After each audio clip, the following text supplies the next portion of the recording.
leave you to sort it out while we hear from UKIP, whose representative has arrived in Andrew Neil's capsule up there. Eerie, a little eerie up here, David.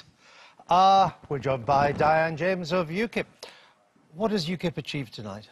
Some seriously very good seconds in a number of places, consistent with some of our strategic objectives to actually build that bedrock of second places at this stage and then really capitalise on that in 2020 or before. You had hoped to take Castle Point, you haven't. We had.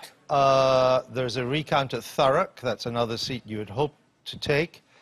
And there seems to be a lot of reports coming out that Nigel Farage may have lost in Thanet South. So it's not a great night.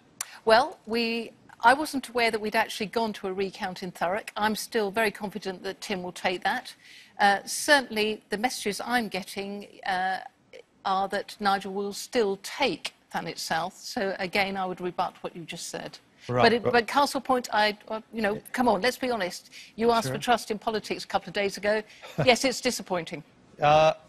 Overall, the night's been disappointing for you, hasn't it? I mean, the exit poll, which is now proving to be unerringly accurate so far, said you started this election with 2 MPs and you look like that's what you finish with. So, well, I'm still... No change.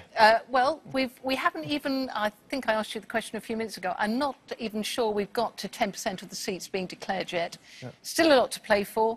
Some of the seats that I still would like to see us win, Hayward and Middleton, for instance, Dudley North, and some personal favourites as well.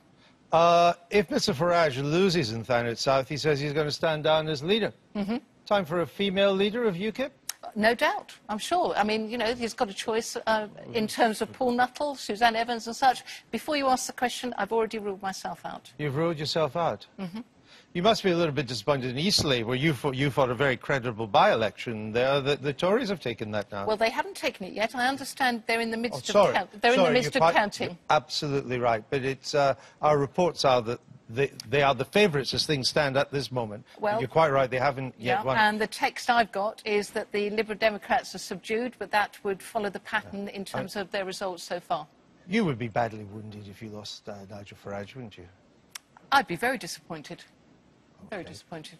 Let's go to a senior Conservative backbencher,